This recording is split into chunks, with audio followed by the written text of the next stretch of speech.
अस्सलाम वालेकुम।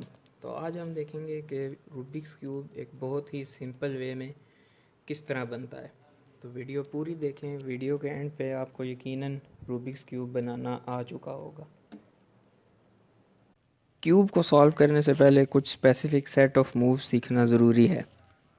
जो पहला सेट ऑफ मूव मैं आपको सिखाने लगा हूँ उसको राइट एल्गोरिदम या राइट फार्मूला कहते हैं। होता ये है कि जो राइट फेस है आपके क्यूब का, इसको एक टाइम क्लॉकवाइज रोटेट करना है और अपर फेस को भी एक टाइम क्लॉकवाइज रोटेट करना है। फिर जो आपका राइट फेस है इसको वापस एंटी क्लॉकवाइज, अपर फेस को भी एंटी क्लॉकवाइज। इसको अगर हम फार्मूले को या एल्गोरिदम को पढ़ें तो ये बनता है R U R prime U prime. तो ट्रिक जो मैं आज आपको बताने लगा हूँ इसी से रिलेटेड है। अगर आप इस सेट ऑफ एल्गोरिदम को 6 टाइम्स अपने क्यूब पर करें, अब ये मैंने किया है, ये शफल हो चुका है थोड़ा सा, यानी अब मुझे 5 दफ़ा करने की ज़रूरत है तो ये क्यूब वापस अपनी पोजीशन में आ जाएगा। यह बेहतरीन इसलिए है कि जब आप प्रैक्टिस कर रहे होंगे तो आपको पता लग जाएगा कि आप ये सेट ऑफ मूव्स सही तरह परफॉर्म कर रहे हैं या नहीं। अब देखें, एक दफ़ा ये मैं एल्गोरिदम लगा चुका हूँ, अब 5 दफ़ा मैं मज़ीद लगाऊंगा तो ये क्यूब वापस अपनी पोजीशन में आ जाएगा। R U R prime U prime.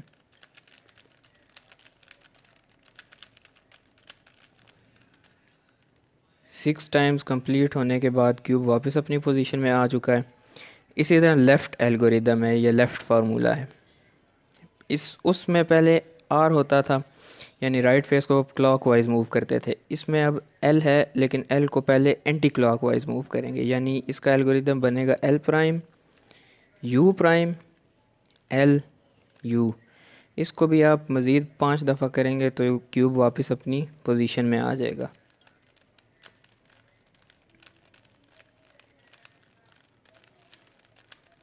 और 6। तो देखा आपने कि प्रैक्टिस के लिए ये ट्रिक कितनी बेहतरीन है। तो अब हम बाकायदा सीखते हैं कि क्यूब को किस तरह बनाया जाए। तो चलें स्टार्ट करते हैं। सबसे पहले हमें क्यूब को शफ़ल करना पड़ेगा। इसके लिए मैं रैंडमली कुछ मूव्स इधर कर रहा हूँ। क्यूब शफ़ल हो चुका है काफ़ी हद तक। सॉल्व करने से पहले एक और चीज़, जो रूबिक्स क्यूब के पीस हैं वो समझना नहायत ज़रूरी है। रूबिक्स क्यूब में 3 किस्म के पीस पाए जाते हैं। एक को कहते हैं सेंटर पीस, जो कि मूव नहीं कर सकते अपनी जगह से, जो मर्ज़ी हो जाए। दूसरे होते हैं एज पीस, ये 2 कलर्ड पीस होते हैं, ये अपनी जगह से मूव कर सकते हैं लेकिन ये हमेशा मिडल में ही रहते हैं। तीसरे होते हैं कॉर्नर पीस, ये 3 कलर्ड पीस होते हैं और ये कॉर्नर में रहते हैं, टॉप हो या राइट हो या लेफ़्ट हो या बॉटम। इन 3 किस्म के पीसेस को इस्तेमाल करते हुए हम आज इंतहाई आसान तरीका देखेंगे इस क्यूब को सॉल्व करने का। तो सबसे पहले आपने येलो सेंटर पीस ढूंढना है। मेरे सामने येलो सेंटर पीस है। एक और बात याद रहे कि येलो के बिल्कुल पीछे वाइट सेंटर पीस होता है। इसका इस्तेमाल बाद में आएगा, वो मैं आपको बताता हूँ आगे चल के। येलो सेंटर पीस आपने ढूंढ के अपने सामने रख लेना है। अब येलो सेंटर पीस के गिर्द जो आपको 4 एज पीसेस नज़र आ रहे हैं, कॉर्नर पीस का इस स्टेप में कोई काम नहीं है, हमारा एज पीस से काम है। येलो सेंटर पीस के गिर्द जो 4 एज पीसेस हैं, यहाँ पर आपने वाइट एज पीसेस ढूंढ कर लाने हैं। फॉर एग्ज़ाम्पल ये रहा एक एज पीस वाइट और ग्रीन, मैं इसको येलो के पास ले आया हूँ। इसी तरह एक और था, मैं उसको भी येलो के पास ले आया हूँ। यानी कि आपके पास एक क्रॉस या प्लस की शेप बन जाएगी येलो सेंटर पीस के पास वाइट से। तो बाकी भी इसी तरह लाते हैं।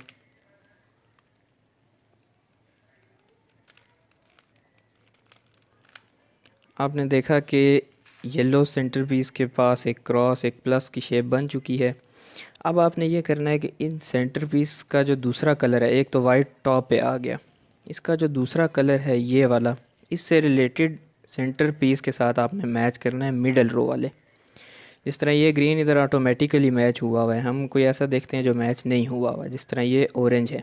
अब हम इस ऑरेंज को रोटेट करके इसके रिलेटेड सेंटर के साथ मैच करेंगे। जब ये मैच हो जाए तो आपने इसको रोटेट करके वाइट के पास ले जाना है। मैंने कहा था येलो के बिल्कुल ऊपर वाइट है, तो आपने इसको 2 टाइम्स मूव करना है तो ये वाइट के पास आ जाएगा। याद रहे कि ये मैचिंग ज़रूरी है। क्यों ज़रूरी है? क्योंकि अब हमारा ये पहला जो फेस है ये कम्प्लीटली सॉल्व होने वाला है। तो बाकी भी इसी तरह सॉल्व करते हैं। ये ग्रीन, इसको मैं ग्रीन के साथ मैच किया और वाइट के पास ले गया। आपने जो चारों एज पीसीस थे ये इसी तरह करने हैं। अगर कोई पहले से मैच हुए हों, जिस तरह हमारे केस में भी पीछे आया था, तो आपने सबसे पहले वही लेकर जाना है। मैंने आपको समझाने के लिए दूसरा इस्तेमाल किया, आप अपनी आसानी के लिए पहले वही लेकर जा सकते हैं।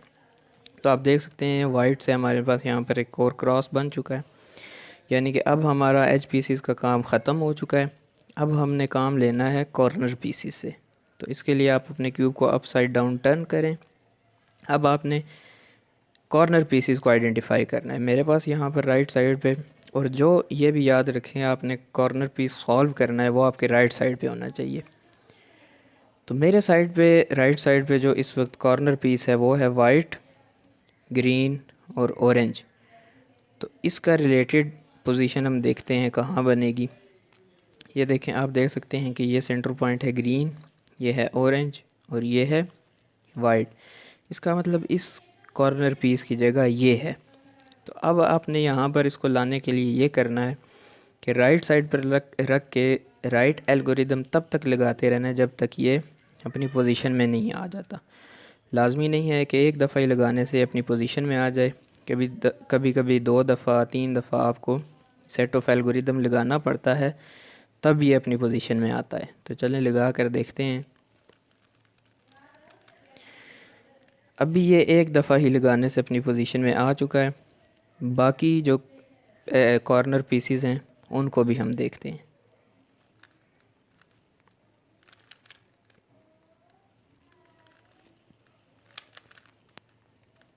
एक रह गया मेरे पास, ये ऑलरेडी नीचे मौजूद है लेकिन इसकी पोजीशन सही नहीं है, इसलिए हम इसको राइट साइड पे रख के राइट एल्गोरिदम तब तक लगाते रहेंगे जब तक ये सही पोजीशन में नहीं आ जाता।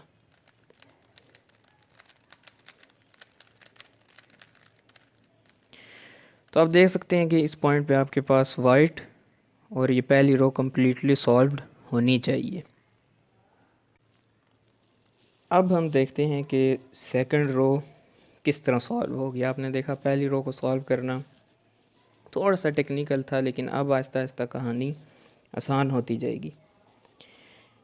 इसमें आपने ये करना है कि सबसे पहले जो आपके पास ये टॉप रो है, इसमें आपने एज पीसीस को देखना है।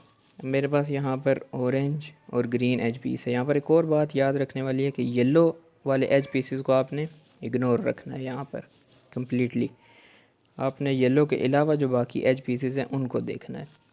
यहाँ पर ऑरेंज और ग्रीन एज पीस है मेरे पास, इसको मैं रिलेटेड सेंटर पीस के साथ मैच करूँगा इस तरह से।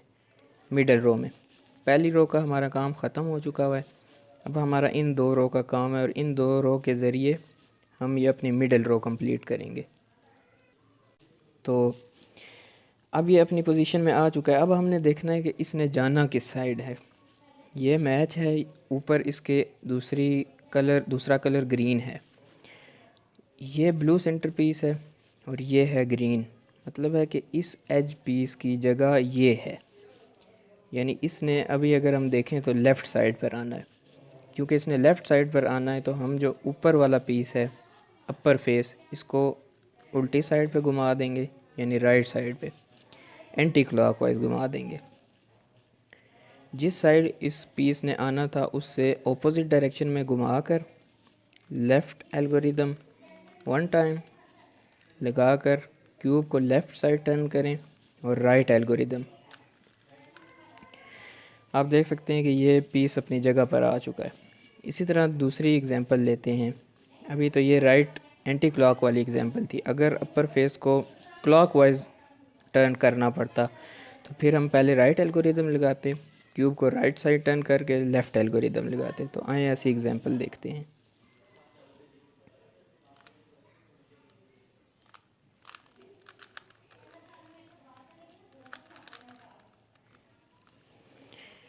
आप देख सकते हैं कि मेरे पास अब ब्लू और पिंक एज पीस है और इसने इस साइड पे आना है, यानी कि इस एज पीस ने अपनी राइट साइड पे इसकी असली पोजीशन है। तो राइट साइड पे लाने के लिए सबसे पहले मैं अपर को क्लॉकवाइज घुमाऊंगा ऑपोजिट डायरेक्शन में। राइट एल्गोरिदम 1 टाइम, क्यूब को राइट साइड टर्न और लेफ़्ट एल्गोरिदम 1 टाइम। तो ये अपनी पोजीशन में आ चुका है। अब हमारे पास एक रह गया है, ये वाला।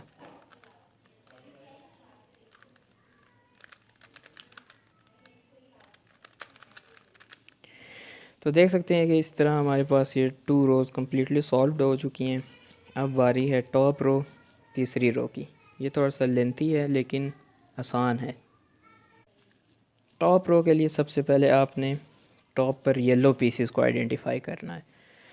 येलो पीसेस को आइडेंटिफाई करने के लिए आपने एज पीसेस का काम लेना है। एज पीसेस और मिडल पीस का, कॉर्नर पीसेस को यहाँ पर इग्नोर करना है। अगर किसी कॉर्नर पीस में येलो आ भी जाता तो हमने उसको इग्नोर करना था। खैर इस केस में आया ही नहीं है। अब यहाँ पर आपके पास 3 केसेस हो सकते हैं। एक जो मेरे पास आया है, इस तरह की शेप, एल वाली शेप। दूसरा आपके पास सिर्फ एक यहाँ पर डॉट आ सकता है, सेंटर पीस, और कोई येलो नहीं होता। एज पीसेस की बात कर रहा हूँ। एज पीसेस में से किसी में भी येलो नहीं होता, सिर्फ सेंटर में आपके पास एक येलो आ जाता या सिर्फ आपके पास एक येलो से लाइन आ जाती। मेरे पास इस वक्त ये एल वाला सीन आया है। अगर तो आपके पास डॉट आता खाली, तो आपने अब ये जो आपका फ्रंट फेस है इसको एक टाइम क्लॉकवाइज मूव करना था, राइट ही एल्गोरिदम लगाना था और इसको वापस एंटी क्लॉकवाइज मूव करते तो आपके पास यही शेप बन जाती। इस शेप में क्या करना है वो मैं भी पहले बताता हूँ, लेकिन उससे पहले मैं आपको बताता हूँ कि अगर आपके पास लाइन आती तो तब आपने क्या करना था। लाइन आती तो तब भी आपने फ्रंट फेस को एक टाइम क्लॉकवाइज मूव करना था, राइट एल्गोरिदम लगाना था और इसको वापस एंटी क्लॉकवाइज मूव करना था, तो आपके पास येलो का प्लस बन जाता। बेसिकली हमने यहाँ पर बनाना ही येलो का प्लस का निशान या क्रॉस का निशान है, जिस तरह हम पहले बनाते आए हैं। अब इस केस में आपने क्या करना है कि फ्रंट वाले 2 फेसेस को क्लॉकवाइज रोटेट करके राइट एल्गोरिदम लगाना है और जो 2 फेसेस आपने क्लॉकवाइज मूव किए थे उनको वापस एंटी क्लॉकवाइज। तो आप देख सकते हैं कि यहाँ पर आपके पास क्रॉस का निशान बन चुका है। मैंने कहा था कि कॉर्नर पीसेस को आपने इग्नोर करना है, उनको यहाँ पर नहीं देखना। अब आपने देखना है कि जो कॉर्नर पीसेस हैं उनकी पोजीशन सही होनी चाहिए रिलेटेड सेंटर पीसेस के साथ। किस तरह से? जिस तरह मेरे पास ये कॉर्नर पीस है, ब्लू ऑरेंज येलो, ये अपनी बिल्कुल सही पोजीशन में मौजूद है।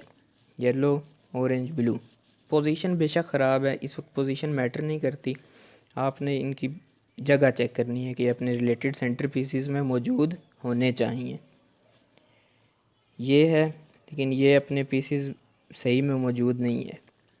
ये भी ख़राब है और ये भी ख़राब है। अब आपने ऐसी पोजीशन में सेट कर लेना है कि कोई से 2 आपके पास पीस ख़राब मौजूद हों और उनको आपने राइट पर रख कर एल्गोरिदम लगाना है। थोड़ी सी सेटिंग कर लेते हैं। अब आप देख सकते हैं कि ये सही जगह पर मौजूद है, ये भी सही जगह पर मौजूद है और ये दोनों इन्होंने शफ़ल होना है। तो इन दोनों को आप राइट साइड पर रखते हुए राइट एल्गोरिदम 3 टाइम्स, क्यूब को लेफ़्ट टर्न करें और लेफ़्ट एल्गोरिदम 3 टाइम्स। तो अब आप देख सकते हैं कि सारे जो कॉर्नर पीसेस हैं वो अपने रिलेटेड सेंटर पॉइंट्स के मुताबिक सही पोजीशन में मौजूद हैं। शेप उनकी बेशक चेंज है, शेप अभी हम सही करेंगे, वो नेक्स्ट स्टेप है। तो जब ये अपनी सही पोजीशन में मौजूद हो जाएं तो आपने क्यूब को अप साइड डाउन टर्न करना है और जो येलो पीस को आपने नीचे की तरफ इसका फेस करना है उसको राइट बॉटम में रख के राइट ही एल्गोरिदम लगाते रहें जब तक कि ये अपनी सही पोजीशन में नहीं आ जाता। एक और ज़रूरी बात कि जो आप फेस चूज़ करेंगे, मैंने इधर ब्लू चूज़ किया था, ब्लू ही चूज़ किए रखना है। अगर आप इसका चेंज करेंगे डायरेक्शन तो गड़बड़ हो जाएगी।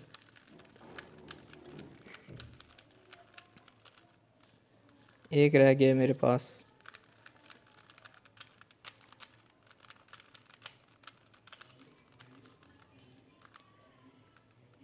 तो आप देख सकते हैं कितनी आसानी से ये क्यूब सॉल्व हो चुका है।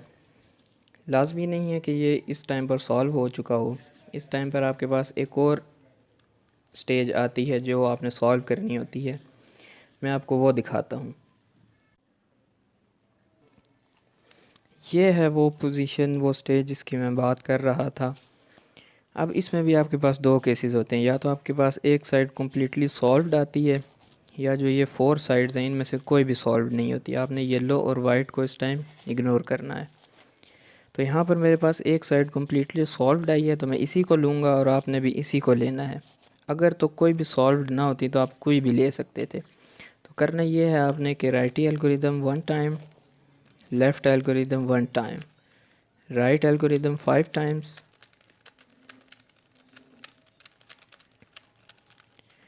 जब स्टार्ट में आप बना रहे होंगे तो ये आपको 5 टाइम्स बनाते बनाते कभी कभी भूल जाया करेगा। तो उसको याद रखने का ये तरीका है कि जब 5 टाइम्स राइट एल्गोरिदम पूरा हो चुका होगा तो येलो की यहाँ पर 2 इस तरह से करके टॉप पर लाइंस बन जाएंगी। तो ये इसको याद करने का तरीका है।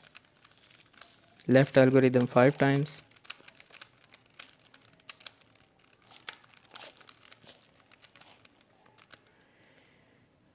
ये एटलीस्ट 2 टाइम्स लेता होता है सॉल्व होने के लिए। अगर कोई भी पीस फेस सॉल्व ना हुआ हो तो उसके बाद जब आप एक दफ़ा ये लगाते हैं right algorithm, left algorithm, right algorithm 5 times, left algorithm 5 times, तो उसके बाद एक फेस सॉल्व हो चुका होता है। तो फिर आप वो लेते हैं और इसको रिपीट करते हैं।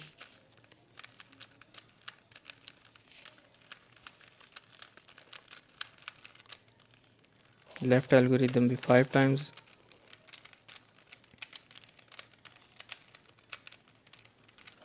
और इस तरह से आपके पास ये क्यूब सॉल्व हो जाता है। इंतहाई सिंपल तरीका है, इस तरह से आप 2 मिनट के अंदर अंदर इस क्यूब को सॉल्व कर पाएंगे। तो अगर वीडियो अच्छी लगी हो तो चैनल को सब्सक्राइब करें और ज़्यादा शेयर करें वीडियो को।